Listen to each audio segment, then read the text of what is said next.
Hey guys, welcome to Leaves and Lungs. So today's topic is going to be about on Economic Survey 2016 and 17. So as many people asked us to do videos on Economic Survey, we are finally here delivering what you asked. Okay, so we're going to see chapter number 1, that is Economic Outlook and Policy Challenges. So guys, let's get started.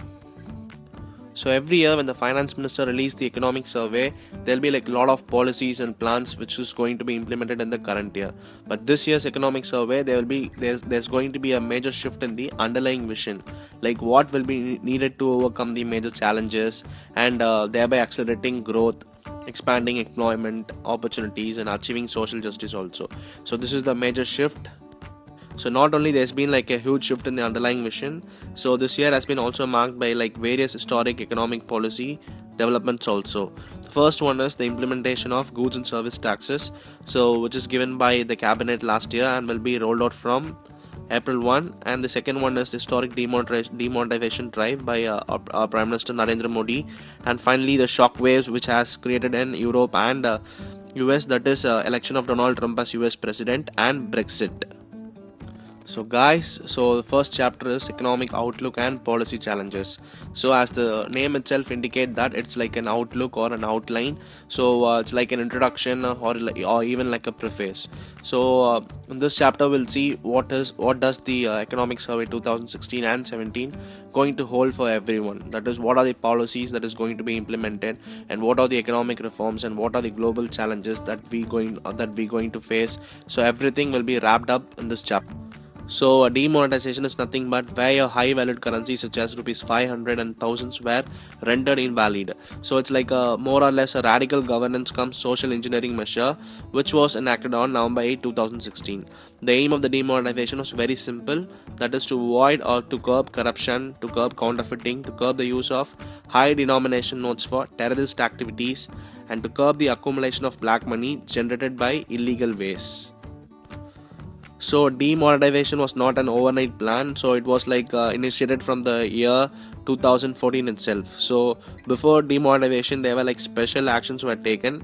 The first one was the creation of special investigation team in the 2014 budget, and the Black Money Act 2015, then the Benami Transaction Act of 2016, and also the Information Exchange Agreement with Switzerland, and tax treaties with Mauritius and Cyprus, and the Income Disclosure Scheme.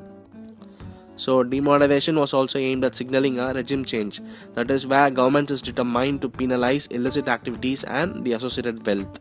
So that is why they created all these acts, that is creation of special investigation team, Black Money Act, Benami Transaction Act, everything. So partially government has succeeded in bringing the demonetization scheme which has been planning like for 2 years, and these were the initial steps. So this year's economic survey doesn't have only the headline reforms, there were also other less heralded but nonetheless very important actions too. So the first action is that when the government has enacted a package of measures to assist the clothing sector. So by the virtue of being export oriented and labor intensive, so this could provide a boost to employment, especially for female employments. So because clothing sector has a huge potential to garner employment for females. And the second important one is like the National Payment Corporation of India, that is NPCI, has successfully finalized the Unified Payments Interface platform. So by facilitating interoperability, it will unleash the power of mobile phones. So after the demonetization drive, as many people have started using mobile phones for transaction of money and everything.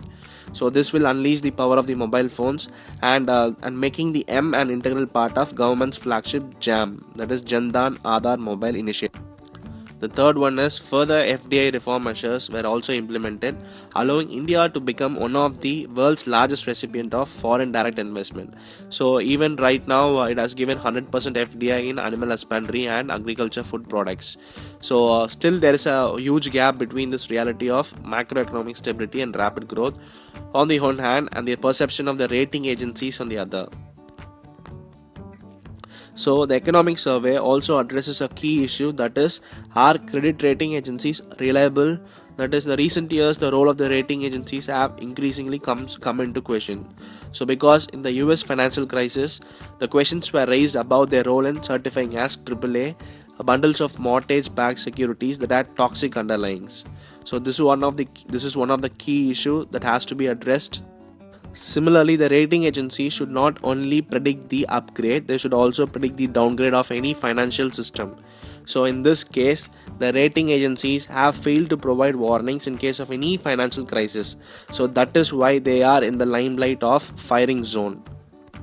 Like, there's a separate chapter coming for credit rating agencies in the upcoming economic survey series, but be clear with the idea why the chapter is being added for the economic survey. It's because it is not predicting the downgrade of any economic system, and also its role and how the rating has been calculated is also been in the misfiring zone. So the next is, what are the structural challenges in the Indian economy? So it's been given in the economic survey. There have been like various challenges facing the Indian economy. The first one will be like, so chapter 9 will be discussing about India's extensive efforts at redistribution. So because the central government alone runs about a staggering 950 central sector and centrally sponsored schemes and sub schemes. So for these 950 schemes, government employs like 5% of the GDP, which faces a huge structural challenge. And also one of the key challenges on the implementation of the GST. There's like a huge concern about ensuring low tax rate for many essentials. So this is also a key challenge that is facing our economy. So as the central government faces stiff challenges, even state government, which has to deliver essential services such as health and education, are predominantly impaired by doing their duties.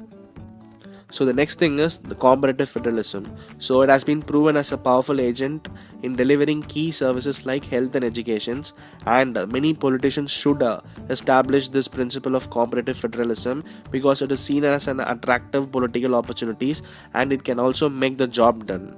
So a comparative populism needs a counterpart in comparative service delivery too. So the political dynamic is still in ambivalence towards the private sector and property. So this forms a very important challenges, and this ambivalence is mainly manifested in advancing strategic investment, the persistent of twin balance sheet problem over indebtedness, and the corporate and the banking sectors. The third thing is there's been like a legacy issues of retroactive taxation. And in terms of agriculture, where the protection of intellectual property rights for the seeds and various other things, and for bringing up new genetically modified crops, it is posing a serious challenge. And in terms of civil aviation sector, where India is still making a dream of building a world-class airline, is still falling short of the dreams. So reforms has to be done there also. And in fertilizer sector, rehabilitation of the unviable plants should be carried rather than exit of these plants. So finally, that puts into today's topic. So we will be continuing with the series, and we will see what are the global challenges and what are the reforms initiated by the economic survey. So all these things will be discussed in the part 2. So until that, we'll see you next time. So guys, do keep commenting, do keep sharing, do like our videos if you really do like it. Finally have an awesome day.